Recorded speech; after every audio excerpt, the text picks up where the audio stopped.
What is up, you guys? Kakapto Tsukasa here, coming at you with a Yu-Gi-Oh! Deck profile. This time I'll be profiling my new Melodious deck. This is the new fusion build that I showed off in a video a couple of weeks ago. And I've been meaning to do a deck profile of it for a while, and I finally had the chance, so I thought I'd go ahead and do it. I have, I think, like 3 other deck profiles I want to try and knock out of the way within the next week or 2. So we'll see how that goes, but for now I've got this. And I'm probably going to keep them short, sweet, and to the point, so let's just hop straight into it without any delays. We play 2 Mozarta the Melodious Maestra. We only play 2 in this deck. I think it's all you need. We do play Bloom Diva, but I do think that 2 is all you need of this. It's a good number. You won't draw into it too often. You can dump it with Crystal Rose. You can bring it back with Call of the Haunted. It works just fine. Triple Elegy. I was thinking of dropping this down to 2, but that non-destruction effect is still a pretty good effect, and you still do want it. And it can be used as fusion fodder. Triple Aria, still the MVP of the deck, I don't need to say anything there. Triple Cannon, I was thinking of dropping this down again, but with the Soprano, which we play at 2, it does make fusion plays really, really easy there. Double Summon Among Still, this is never going to change, especially now we can bring out Soprano as well. Triple Sonata, again I don't really need to explain this one. And Triple Crystal Rose, this card I wasn't going to run at first, but I actually am really liking it. Just letting you dump the Mozarta or your Soprano or whatever, it takes their name, you can bring it back with Call of the Haunted or something. It just really does make the fusion plays a bit easier.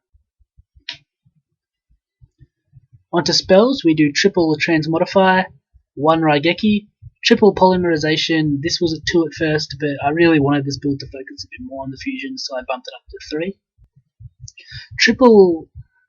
Triple First Movement Solo, just a really good card still. There's no reason to ever drop this, and I do hope we get a second movement sometime. The Soul Charge, again, it's a great card in this deck, being able to special out Aria or Elegy from the grave.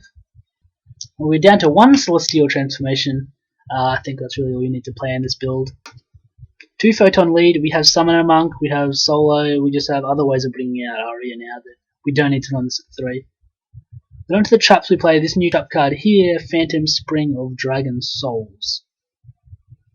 It's just Call of the Haunted, but brings them back in defense position. The only problem is that they become worm types, which kind of sucks because they don't get their attack boosts.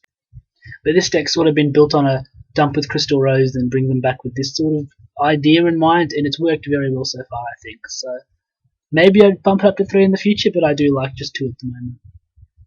And then triple Call of the Haunted to round off the main deck. Now onto the extra deck, we play triple Schuberta the Melodious Maestra. Being able to banish up to 3 cards from your opponent's graveyard and then getting an attack boost from it is really good if you ask me. Especially if you have, your Aria Elegy lockout. Then we play double Bloom Diva the Melodious Muse. I'm not sure, I think it has a different English name, but I can't remember what that is. So it can only be brought out with the Crystal Rose Mozarta play or with Mozarta on its own. It's still a really, really good card, and I go into it as often as possible. Because it already can't be destroyed by battle or card effects, so you only need Aria out to give it invincibility, basically. You take no battle damage involving battles with it, and if it battles a special summoned monster, after damage calculation you inflict damage to your opponent equal to the difference between this card's original attack and your opponent's monster's original attack, and if you do, it's destroyed. The important thing to note is that this also works if you attack a defense position special summoned monster. It will still do that thing. If this thing's attack is boosted up or their attack's boosted down, it will still deal the original attack. It will still deal the difference of the original attack values as damage, which is kind of important with this card. To Xyz we play 1 Pleiades, Dark Rebellion, a 101, a Castel, a Paladynamo, 1 Fairy Cheergirl, Exciton, Lavalval Chain, Dargusto Emerald, and a Bistrella. And that is it for the Melodious deck profile. I'm sorry if my voice is a little bit weird in this video. I have some sort of a throat. I'm not sure what it is. It's just made my voice sound a little bit weird today. But thanks for watching. I'll hopefully have the other deck profiles up soon, or maybe before this one. I'm not sure what order they're going to go in. But they should all be up within the next 2 weeks, I'd like to say. But I can't make any promises there. So thank you guys for watching. Please leave a comment on how to improve this deck, suggestions, whatever you'd like to see. If you want to see any other deck profiles, if there are any decks you'd like to see me play, please let me know. If you could subscribe to my channel, and thank you for watching. I'll see you guys next time.